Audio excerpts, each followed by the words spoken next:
శ్రీవారి భక్తులకు మరింత నాణ్యమైన సేవలను అందించడానికి టీటీడీ చైర్మన్ బిఆర్ నాయుడు అన్నారు.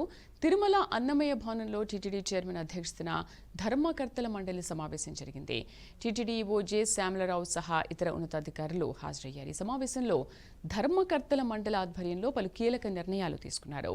సీఎం నారా చంద్రబాబు నాయుడు ఆదేశాల మేరకు టీటీడీ ఆలయాలు ఆస్తుల కోసం నిపుణులతో కమిటీ ఏర్పాటు చేయాలని, ఈ కమిటీ ఇచ్చే రిపోర్టు ప్రకారం తదుపరి చర్యలు తీసుకోవాలని నిర్ణయించారు. అలాగే ముఖ్యమంత్రి సూచనల మేరకు దేశంలోని అన్ని రాష్ట్రాల రాజధానుల్లో శ్రీ వెంకటేశ్వర స్వామి వారి ఆలయాలను నిర్మించేందుకు సభ్యులు ఆమోదం తెలిపారు. స్విమ్స్ ఆసుపత్రికి జాతీయ హోదా కోసం కేంద్ర ప్రభుత్వానికి సిఫారసు చేయాలని, రాష్ట్ర ప్రభుత్వానికి విజ్ఞప్తి చేయాలని నిర్ణయం తీసుకున్నారు. తిరుమలలో సివిల్ అసిస్టెంట్ సర్జన్లు, నర్సులు, పారామెడికల్ సిబ్బంది, అత్యధిక వైద్య పరికరాల ఏర్పాటుకు ఆమోదం తెలిపారు. ఇక భక్తులకు మరింత మెరుగైన సేవలను అందించేందుకు ఫీడ్బ్యాక్ మేనేజ్మెంట్ సిస్టమ్ ఏర్పాటు చేయాలని, ఏపీ డిజిటల్ కార్పొరేషన్ సహకారంతో భక్తుల నుండి ఫీడ్బ్యాక్ తీసుకోవాలని నిర్ణయించారు. తిరుమలలోని బిగ్ జనతా క్యాంటీన్ల నిర్వహణ సరిగా లేదని, మరింత నాణ్యంగా ఆహార పదార్థాలు తయారు చేసి అందించేందుకు దేశంలో ప్రముఖ సంస్థలకు క్యాంటీన్ల నిర్వహణ లైసెన్సుల జారీలో నూతన విధానం అమలు చేయాలని సభ్యులు తెలిపారు.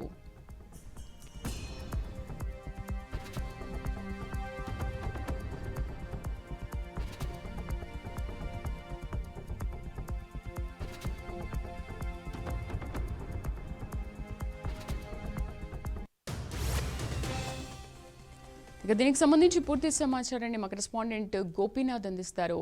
గోపీనాథ్, టీటీడీ చైర్మన్ ఎటువంటి కీలక నిర్ణయాలు తీసుకున్నారు? దీంట్లో ఈ అధ్యక్షతన భేటీ ఎలా జరిగింది?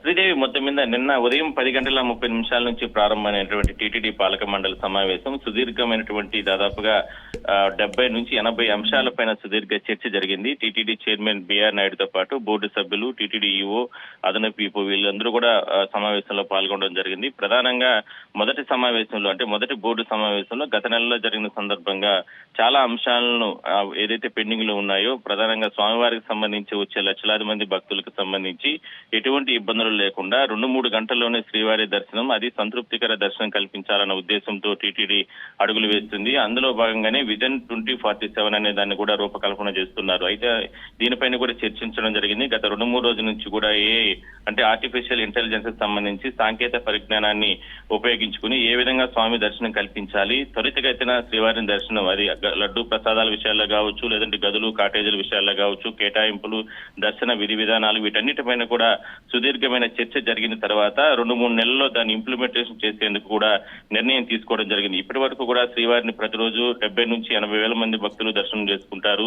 వారాంతపు సెలవుల రోజుల్లో అయితే 1,00,000 మంది దాటిపోతుంది. మరి ఈ సంఖ్య రోజు రోజుకు కూడా పెరుగుతుందే తప్ప ఎక్కడా కూడా తగ్గడం లేదు. మరి భక్తులు నానా రకాలుగా ఇబ్బందులు పడుతున్నారు. క్యూ లైన్లలో చంటి పిల్లలు, వయోవృద్ధులు, ఇట్లా చిన్నపిల్లల తల్లిదండ్రులు చాలా అవస్థలు పడుతున్నారు. రోజుల సమయం శ్రీవారి దర్శనం కోసం పడిగాపులు కాస్తున్నారు. కాబట్టి వాళ్ళకందరికీ కూడా సంతృప్తికర దర్శనం త్వరితగతిన చేయాలనే ఉద్దేశంతో టీటీడీ అడుగులు వేస్తుంది. దానిపైనే దాదాపుగా నిన్నంతా కూడా 2-3 గంటల పాటు కూడా సుదీర్ఘమైన చర్చ జరిగింది. ఏదైతే ఈ ఆర్టిఫిషియల్ ఇంటెలిజెన్స్ సంబంధించినటువంటి ప్రతినిధులు దేశవ్యాప్తంగా ఉన్న వాళ్ళు కావచ్చు, ఇతర దేశాల్లో ఉన్నటువంటి ప్రముఖ కంపెనీలు, టాప్ 10 లో ఉన్నటువంటి కంపెనీని కూడా వచ్చి వాళ్ళకు ఫీడ్బ్యాక్ ఇస్తున్నారు.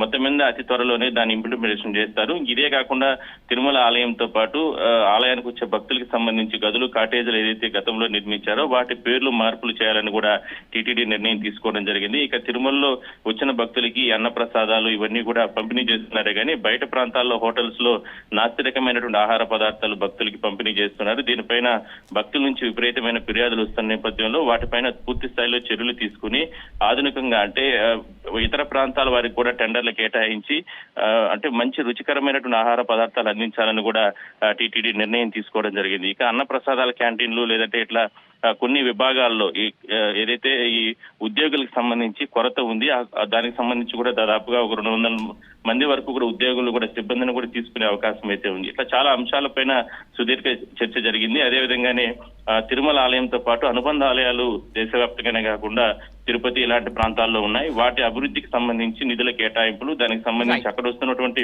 భక్తులకు సంబంధించిన సౌకర్యాలపైన కూడా ప్రత్యేక దృష్టి పెట్టాలనేది ప్రధానంగా నిన్న చర్చ జరిగింది. వాటిపైనే నిర్ణయాలు తీసుకున్నారు. Right Gopinath, thank you.